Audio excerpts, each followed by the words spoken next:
皆さんこんにちは。いろは坂は日光市街と中禅寺湖奥日光を結ぶ観光道路です。48カ所もの急カーブがあることからいろは48文字に例えてこの名がつきました。少しだけ紅葉のピークを過ぎてしまいましたが、途中素晴らしい紅葉を見ることができました。さて今回は皆さんへのアンケートでもご要望の多かった星野リゾート界日光をご紹介します。中禅寺湖の絶景と館内イベント、さらに観光まで楽しめた宿泊でしたので、ぜひ最後までご覧ください。正面に見えるのは男体山。いろは坂を過ぎるとすぐに界日光に到着します。二良山大鳥居と中禅寺湖が見えてきました。中禅寺湖はお部屋からもたっぷり見えますよ。さてこのチャンネルは私が実際に宿泊した宿について、館内全体からチェックイン、お部屋、お風呂、食事、チェックアウトまで臨場感のある動画を目指しています。特に温泉についてはなるべく実際に入ってお湯をご紹介するようにしています。一通り見てもらえば宿の全体がわかるようにしていますので、ぜひ皆さんのホテル選びの参考にしてもらえると嬉しいです。界日光に到着しました。界日光は利休風雅という高級旅館を2014年星野リゾートがリブランドしたものです。日本建築の伝統様式の髄を集めて作られたとされる1993年当時の総工費はなんと110億円。約3000坪の敷地に33部屋のみの高級宿となっています。エントランスを入ると砂利敷きの日本庭園風の通路が現れます。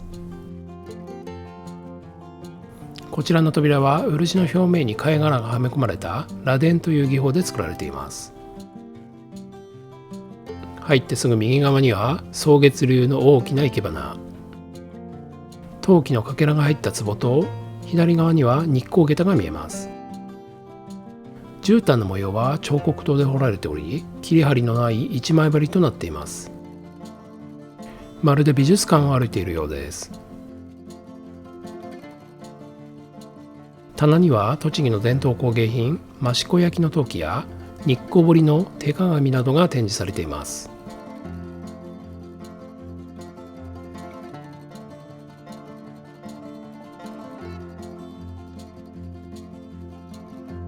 こちらのライトには鹿沼組子のカバーがかけられています。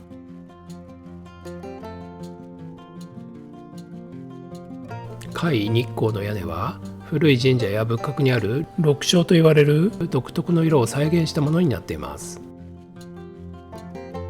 フロント、ロビー、ラウンジです。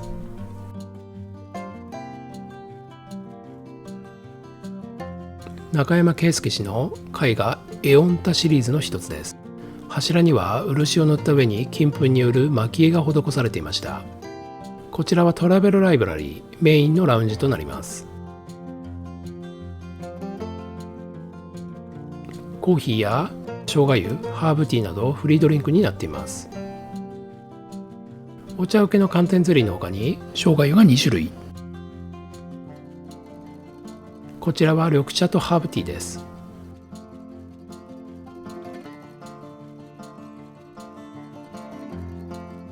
鹿沼組子ライブラリーと呼ばれる工芸品やその関連書籍が展示されています。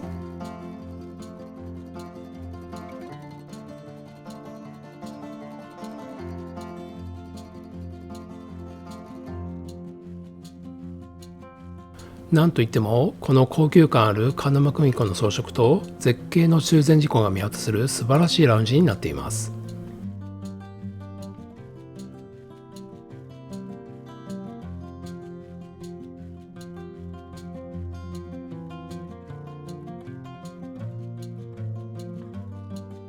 お部屋までは一旦靴を脱いでこちらの畳敷きの廊下を通ります。館内に敷き詰められた畳はなんと1700枚にも及ぶとされています。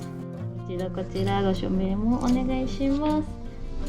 でこちらも体調に関するアンケート本日もどうぞご記入お願い。こちら少し分厚いのでお気をつけてお召し上がりください。こちらが海日光のご滞在中にお楽しみいただけるイベントを記載したものでございまして、特に真ん中の海日光のご当地学が日光下座談義でございますので、ぜひお食事処の舞台にて開催いたします。ご予約制でございますが、ご覧になられますか？お願いします。はい。かしこまりました。お席取っておきます。はい。お願いします。はい。こちらちょっとインフォメーションブックでございます。お部屋と館内のご案内させていただきます。3模様、そちらのお襖の中にお入れしておりまして、全館にてご着用いただけます。大浴場が地下1階にございまして、プールやアメニティなどすべてご用意をしておりますので、3模様のままでもお立ち寄りいただけます。で、貸し切り風呂の場所が女性大浴場の奥でございまして、こちらに入るためには、ドアの鍵が必要なので、少し前になりましたらフロントへどうぞお越しください。それでは私からのご案内以上でございます。はい。ここにお手伝いできる。はい。それでは今回のお部屋、宵町月221号室ですね。中禅寺湖ビュー和室というお部屋ですけれども、入ってみたいと思います。鍵はこんな感じのね、ちょっと変わった感じの鍵になってますね。太鼓がついてます。で、オートロックになってるそうなので、鍵がないと入れないと。さて、玄関はこんな感じで、やはりですね、純和風といいますか、廊下からすでに畳ということになっています。お部屋の方にね、行ってみたいと思いますけれども、入るとね、すぐこんな感じでついたてのような、目隠しのような、こういうのがありまして、で、ちょっと奥まで行ってみますね。もうすでに見えますけれども、お部屋の奥まで来てみるとこの景色です。一応ね、こちら窓開きますので、ちょっと開けてみますね。真正面に紅葉の中禅寺湖が見えて、右側には男体山 2400m の男体山が見えます。この景色は本当なかなか味わえないぐらいの素晴らしい景色かなというふうに思いますね。こちらのお部屋は2階ですので、屋根がこんな感じでね、かかっています。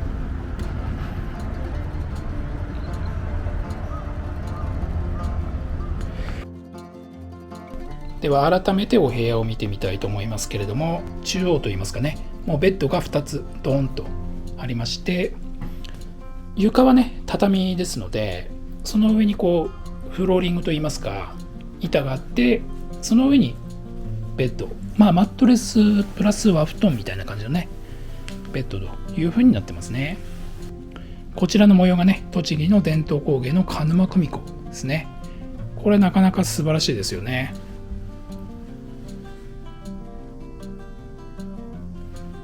癒されると言いますかね、そんな感じのベッドになってます。こちらにはね、床の間がありまして、やはり床の間があるとね、和室だなという感じがしますよね。テレビ、小さめのテレビですね。この辺り非常にシンプルになってます。そしてこちら側、広縁のような感じになってますけれども、こちらにも畳4畳から5畳程度の畳のスペースがあって、でこちらの景色も実はなかなか素晴らしいんですね。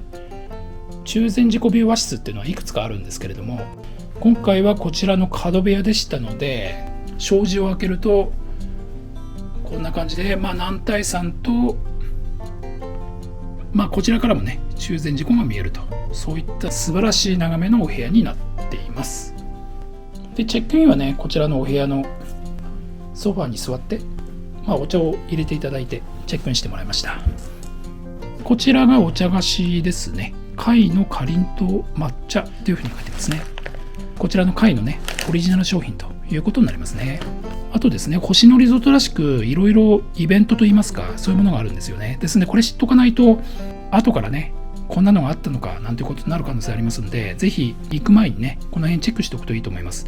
メインといいますか、ご当地楽日光下駄談義、これは夜9時から無料ということにはなってますが、一応ですね、予約が必要ということになってます。あとこちらの鹿沼組子アクセサリー作り、こちらはね予約不要ということですので、これは後でやってみたいと思います。夕焼けといちごの羊羹フォンデュ、この辺りはね季節によって多少変わりますので、こちらもぜひやってみたいなというふうに思います。他にもね栃木の地酒飲み比べとか、あとは温泉いろはですね、温泉の知識を教えてくれるというものとかですね、中禅寺湖で体験をするようなそういったものがあったりしますので、この辺りですねぜひ事前にでもいいですし当日でもいいですのでチェックをすることをお勧めします。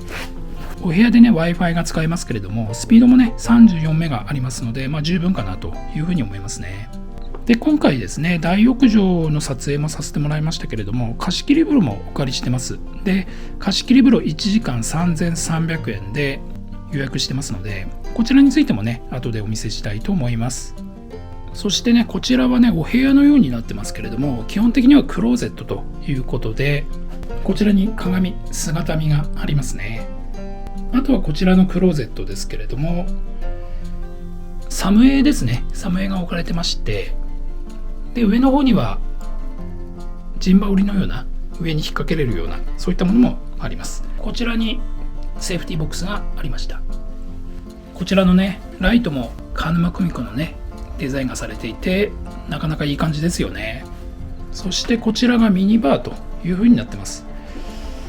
コーヒーですね、それからお茶ですよね、その辺のセットが置かれてまして、あとはグラスですね、それから冷蔵庫ですけれども、お水はねこちらは飲めるということですけれども、一応こちらのソフトドリンクとビール、これに関しては有料ということになってました。リンゴジュースとビールが有料ということになってますね。でこちらに行ってみます。でこちらは洗面ということになります。洗面シンプルな感じですよね。こちらの、シャンプーとか化粧品のようなアメニティが用意されてて、ブランドカイというふうに書いてますので、星野リゾートのオリジナルのハンドソープとかローションとかそういうものが置かれているということになりますね。それからこちらがアメニティということになってます。でこちらですね風呂敷になってまして、風呂敷の使い方がこちらの紙に書いてあります。あとアメニティに関しては歯ブラシとかくじとかそういう一般的なシンプルなアメニティということになってますね。でこちらにドライヤーがあります。そしてこちらには内風呂といいますかね、こういったユニットバスのようなお風呂がありまして、こちらは温泉ではありませんので、温泉に入る場合には大浴場か貸切風呂ということになります。こちらのシャンプー、コンディショナー、ボディーソープもカイのオリジナルのものということになってます。そしてトイレは少し離れた方にありまして、こちらですね、一般的な感じのトイレになってますね。ウォシュレットもねもちろんついてるということですね。なんといってもこのお部屋はこの絶景ですね。ベッドに寝ながらでもこの中禅寺湖と男体山の絶景が見られるというのは素晴らしいですよね。ということで中禅寺湖ビューの和室2名用でしたけれども、いかがでしたでしょうか。貸切風呂をご紹介します。貸切風呂への通路です。やはり畳敷きになっていますね。界日光の貸切風呂は一つだけで1時間3300円となっています。事前の予約が可能ですので、希望の方は事前の予約をお勧めします。鍵はこんな感じでフロントからねいただきました。着替えスペースはこんな感じですね。貸切風呂ですのでお部屋としてはねそれほど広くないスペースになってますね。洗面も一つだけ、シンクが一つと。でこちらのアメニティですね。こちらやっぱり界オリジナルということになってます。それからこちらのねひげ剃りとか櫛とかそういうのは結構たくさんありますよね。こちらドライヤーですね。こちらお飲み物無料で飲んでいいということで、お水とラムネとあとジュースがありますね。これ嬉しいですよね。トイレもねこちらに用意はされていますね。それでは貸し切りのお風呂を見に行ってみます。まず入ってすぐにね、洗い場がありますね。2人用のね、洗い場があって、やはり貝のオリジナルのね、シャンプーとコンディショナーとボディーソープということになってます。そしてお風呂はこちらですね。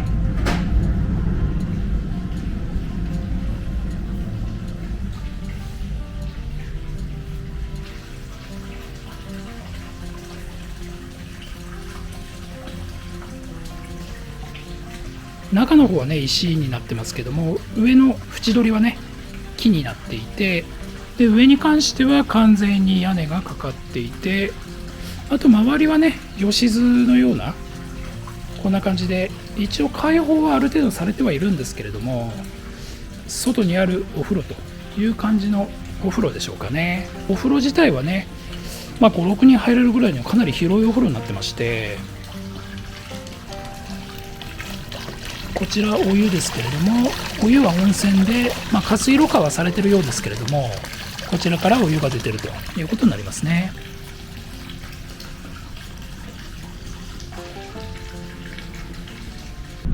お風呂の泉質ですけれども、日光和野城泉と和野城温泉というところからお湯を運んでるようなんですね。 pH9.5 アルカリ性の単純泉ということになってます。それでは貸切風呂入ってみたいと思います。お湯の温度はね、結構ちょうどいいぐらいに調整されてますね。湯船がかなり広いので、とてもゆったり入れます。一番端に背中をつけるとこれぐらい余裕がありますね。非常に広い貸切風呂ということになってますね。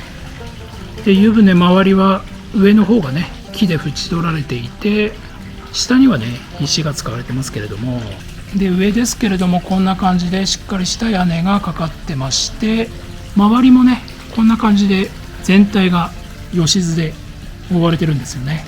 柵のような感じになってます。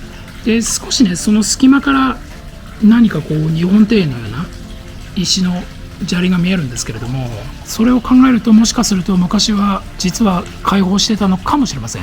で、お湯ですけれども、でこちらの界日光お風呂に関しては、日光和野城温泉というところから運びをしているということで、温泉を運んでるみたいなんですよね。ですので、源泉直接引っ張ってると、そういう感じのお風呂ではなくて、運んできたお湯で温泉に入れるという感じのお風呂になってますね。ただ温泉の泉質としては pH が 9.5、 かなりアルカリ性の強いね、単純泉ということで、触った感じはあまりこうツルツルするとか、そういう特徴のあるお湯ではなくて、無色透明無臭のね、比較的特徴の少ないような、そんな感じのお湯になってますね。お湯の当たった感じといいますか、非常に柔らかい感じで、この日光湯本の本当の源泉というのは硫黄泉のようなんですけれども、一応こちらはね、それとは違うお湯ということで、日光の中では個性を出しているということになりますね。とてもでもこの貸切風呂はね、ゆったりと入れて、このお風呂にね、家族とか、あるいは一人で入れるというのはとてもいいなというふうに思いますね。宿のご厚意で大浴場を撮影させていただきました。こちらが大浴場の男湯です。やはり畳敷きで広い脱衣スペースになっています。部屋数の割には広い印象ですよね。こちらが界日光の大浴場の内湯です。大浴場もとても広いスペースになっていて、洗い場も十分ありますね。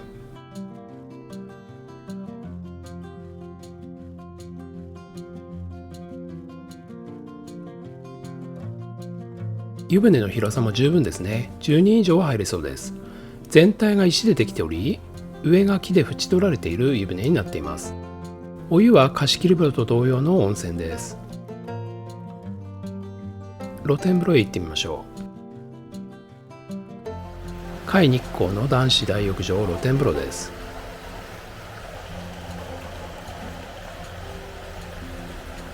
こちらは岩風呂のようになっていて、周囲には砂利が敷かれていて、日本庭園のような感じになっています。お湯は大浴場と同様です。pH が 9.5 のアルカリ単純泉。無色透明無臭になっています。岩風呂で雰囲気十分ですよね。こちらは洗面です。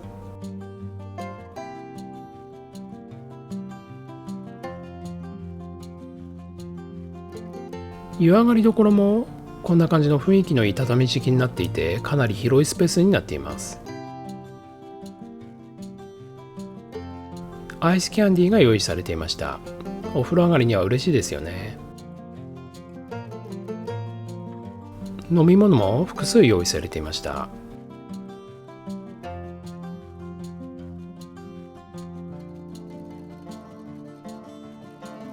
売店行ってみましょう。売店の営業時間は3時から9時まで、朝は8時からとなっています。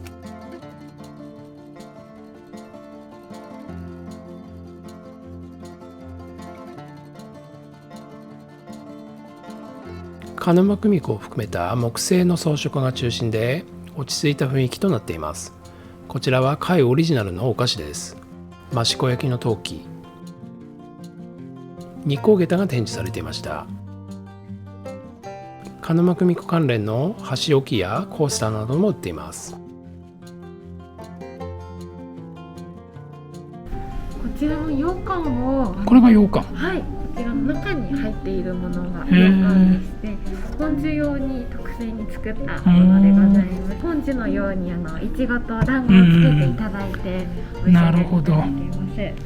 いただきます。ゆっくりお召し上がりください。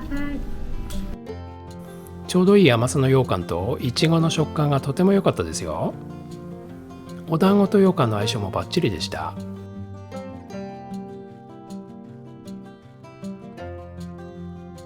今回は一人旅でしたので、娘のためにアクセサリーを作ってみることにしました。こちらからパーツを選んで自分で作ります。手前側に見本が置いてありますが、ストラップかヘアバンドから選ぶことができます。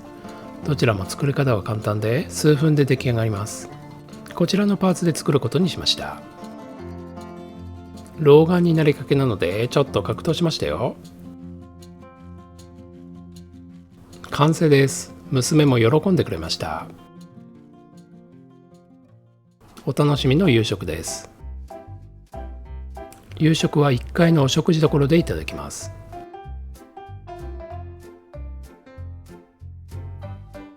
食事会場です。右側が日光下駄談義の舞台となっていますが、そちらは後でお見せします。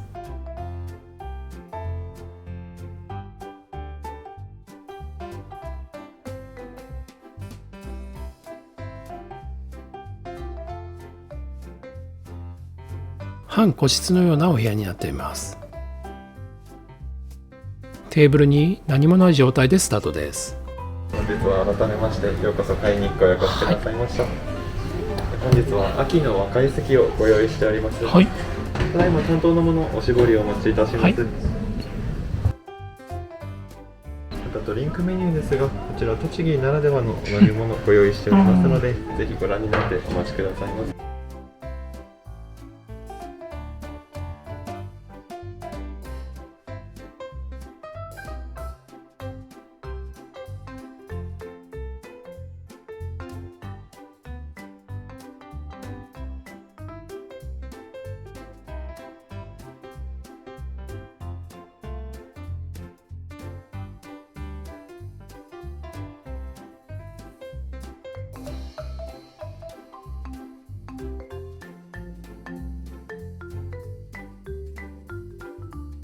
こちらが錦秋ゆずら新庄でございます。日光の秋の紅葉の景色を表現した一品でございます。錦秋ゆずら新庄です。もみじをイメージしています。こちらが新庄です。こちらがお造り砂物8寸の崩落盛りでございます。左上の黒い三段重にお造りをご用意しておりまして、上からホタテと湯葉とブリをご用意しております。左側にございますのが星野リゾートオリジナルのだし醤油でございます。右側にございますのが甘酒と梅肉を合わせた少し酸味のあるタレでございます。赤と金色の器には湯葉こんにゃくときのこの酢のものをご用意しております。三猿と眠り猫の描かれた器には8寸がございます。秋の素材を使ったお料理取り揃えております。この蓋面白いですよね。東照宮の名物の眠り猫と三猿がついていますよね。こちらは8寸です。こちらが長芋のすり流し。落花生豆腐です。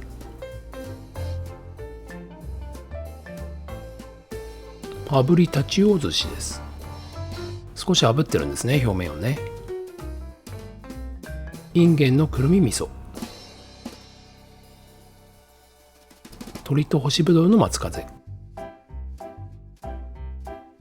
サンマの有限焼きです。こちらはイカの酒盗和え。こちらは酢の物です。土佐酢和えになっています。こちらはお造りのホタテです。梅肉ソースにつけていただきます。こちらはオリジナルの醤油です。湯葉ですね。日光といえばやっぱり湯葉ですよね。こちらはブリですね。カンパチです。こちらが鮭と松茸の草包みでございます。右側にございますお野菜の天ぷらは大黒しめじとかぼちゃの天ぷらをご用意しております。すべてお味がついておりますので、このままお召し上がりください。しめじとかぼちゃの天ぷらです。鮭と松茸のふくさ包み。しめじの天ぷらです。こちら少し器が熱いのでお気をつけて蓋を取りください。こちらがナスのくずまんじゅうでございます。お豆腐や卵で浸した生地にナスの揚げ浸しを合わせた一品でございます。こちらがナスのくずまんじゅう。これがナスですね。で、こちらがくずのまんじゅうです。上にウニが乗ってて、その匂いがね、なかなかいいんですよね。本日の春菜土鍋ご飯でございます。はい、牛肉のしぐれ煮の土鍋ご飯をお用意しました。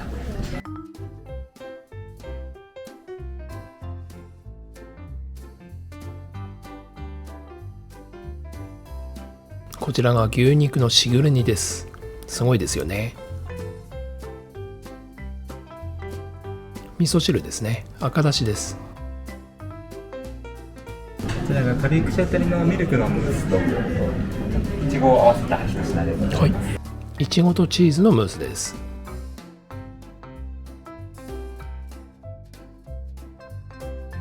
余った牛肉しぐれ煮は夜食としてお弁当にしてくれました。余った食事はもったいないので、とても嬉しい気遣いですよね。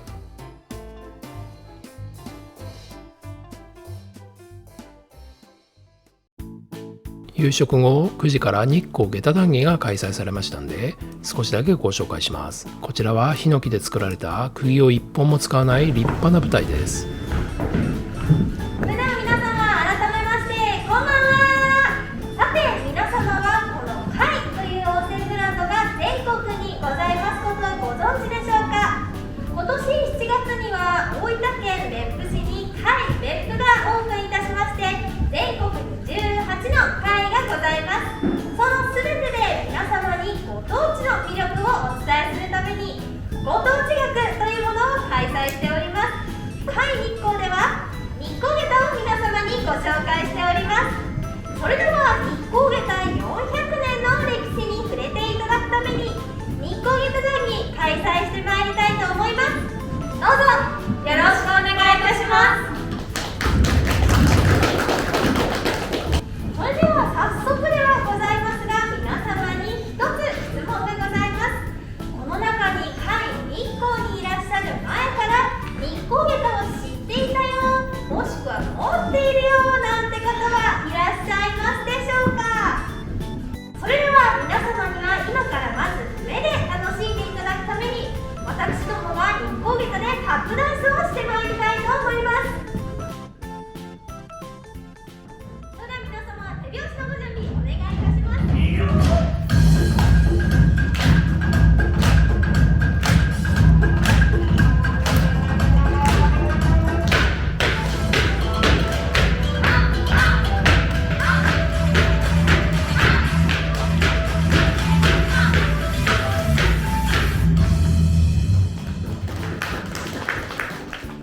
それではここからは皆様にも日光下駄でのタップダンスに参加していただきたいと思います。少しでも多くの方に日光下駄についてていただきたい。この長く続いてきた歴史が500年、1000年と続いていくことを私どもは願っております。夕方から朝のお部屋からの眺めをご紹介します。この日は晴天で、中禅寺湖の奥に沈む夕日がバッチリ見えました。夕日が中禅寺湖に反射してとても綺麗です。お部屋からの眺めをタイムラプスでお見せしますので、ぜひじっくりとご覧ください。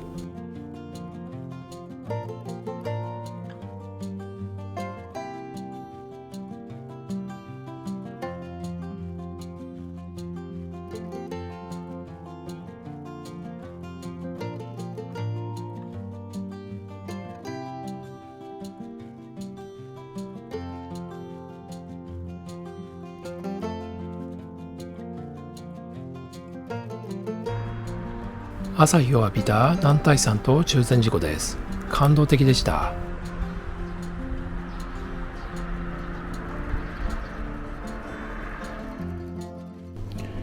はい、それでは朝食を食べに行ってきます。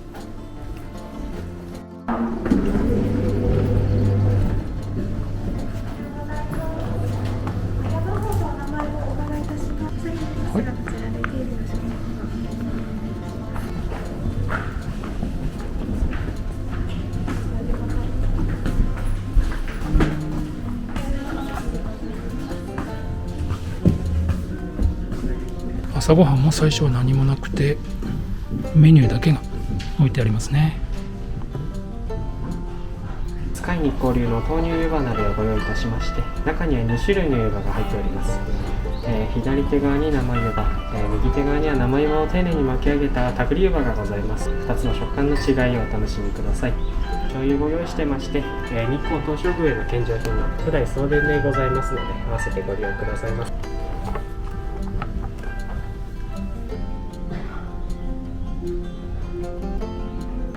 赤魚ですね。厚焼き卵ですね。こ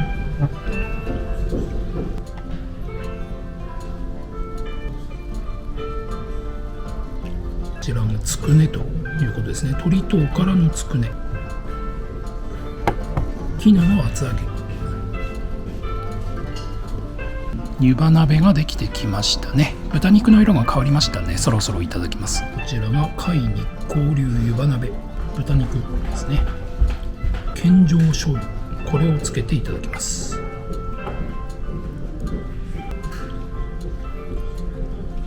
ちらは生湯葉ということですね。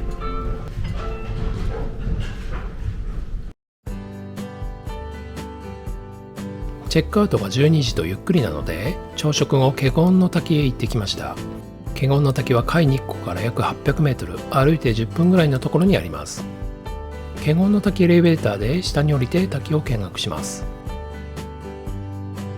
エレベーターの料金は大人570円、子供340円となっています。これからエレベーターは岩盤の中100メートルを1分間で降りていきます。水しぶきを上げて97メートルの高さを一気に流れる雄大な華厳の滝をご堪能ください。足元に気をつけていってらっしゃいませ。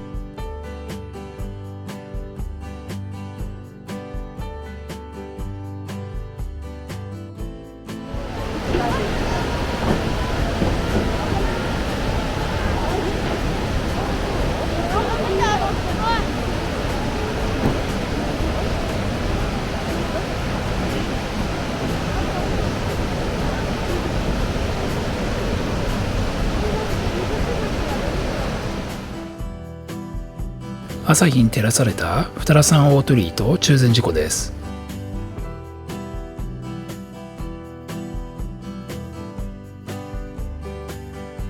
大谷川です。こちらが華厳の滝となります。チェックアウトです。お待たせいたしました。それではご明細ご確認お願いします。ありがとうございます。何かお気づきの点だったりご不便をおかけしてしまったのでは。それではありがとうございました。はい、ありがとうございました。甲斐日光いかがでしたか？中禅寺湖の絶景とおもてなしが素晴らしかったです。これからもいろいろな宿をご紹介してまいりますので、ぜひチャンネル登録の上引き続きご覧ください。